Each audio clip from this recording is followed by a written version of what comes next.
this video we'll look at surds in more detail, assuming that you're happy with all the knowledge that is displayed on this page. To begin with, we're going to look at simplifying surds. Now, to simplify a surd, we first of all need to find square number factors. So square number factor of 50 is going to be 25, so that's going to be the same as 25 times by 2, which we should know we can write down as the square root of 25 times by the square root of 2, or just 5 root 2, and there is our surd simplified. In the second case, we're exploiting this division property, the fact that if I divide two square roots, it's just the same as the division of a single square root, so this becomes the square root of 28 divided by 7, which is the square root of 4, which is 2.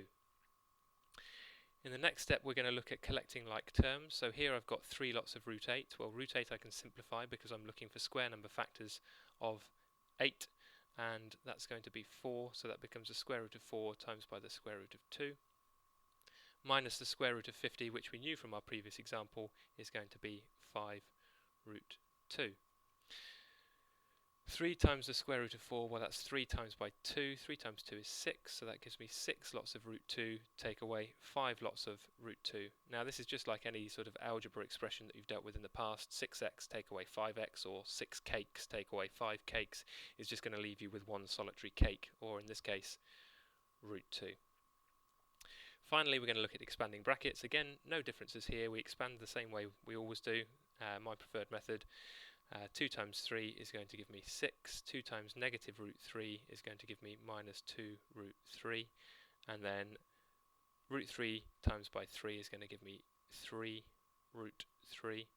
And root 3 times by negative root 3 gives me, well, let's write it down currently as negative root 3 times by root 3. 6. Collecting like terms, minus 2 root 3's plus 3 root 3's, well, that gives me a positive root 3. Root 3 multiplied by root 3 is just 3. 6 take away 3 is 3, so I've got 3 plus root 3 as my answer here. This is really your bread and butter of solving surd type questions. So here we're going to look at rationalizing denominators, and in rationalizing denominators we're looking to rid the denominator of our fractions of any square roots, and in almost all cases we do this by using the difference of two squares, with the exception of the first one where we only have a single item in the denominator.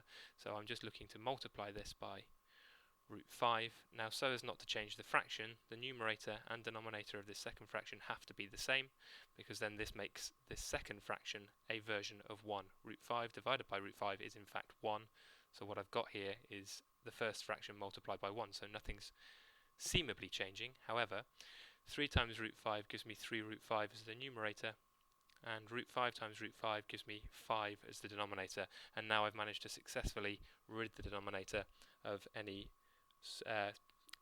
square roots, or radicals as we might call them. In the second case, this is where we're going to come on to exploit the property of the difference of two squares, and every single question like this is going to use the same trick. In order to rid the bottom of this annoying square root, we have to use the difference of two squares, which is in this case going to be 3 plus the square root of 2. Now, so as not to change the fraction, the numerator needs to be the same, 3 plus the square root of 2. I'm going to leave the top as 7 lots of 3 plus root 2, and then recognize that what I've got in the bottom is the difference of two squares, so that's going to be 3 squared, which is 9, minus root 2 squared, which is 2. 9 minus 2, well, that gives me 7, so what I've got here is 7 lots of 3 plus root 2 all over 7. I can cancel the 7's out, top and bottom, just to leave me with 3 plus the square root of 2. In the final example, I'm still using the same trick. I still want the difference of two squares. This will work every single time, so this time I want the square root of 7 plus the square root of 2, making sure that we always have this difference of sign. I need to make sure the numerator is the same, obviously, so I don't change the fraction. The numerator is easy. That's just going to be 7 plus the square root of 2. Whoops, don't know what happened there. There we go. Tidy that up. And then for the bottom, the denominator, I'm going to have 7 minus 2, or root 7 squared minus root 2 squared, which gives me 5. So this is going to be root 7 plus root 2 all over 5. Now just for personal preference, sometimes I like to write these down as a fifth in front and then put the radical bits afterwards, and again I do like to put these in order, so this becomes root 2 plus root 7, and I feel a lot happier with myself at that point. Now let's look at extending this to more difficult problems, or more challenging problems. In this case it doesn't look like we can use the difference of two squares, at least not straight away, but there is something that we can do, and that is just to go ahead and expand the denominator. So the first step is going to be to leave the numerator alone and to expand the denominator. So 3 times 4 gives me 12, 3 times negative root 2 gives me minus 3 root 2, root 2 times by 4 gives me plus 4 root 2, and root 2 times negative root 2, well that just gives me minus 2.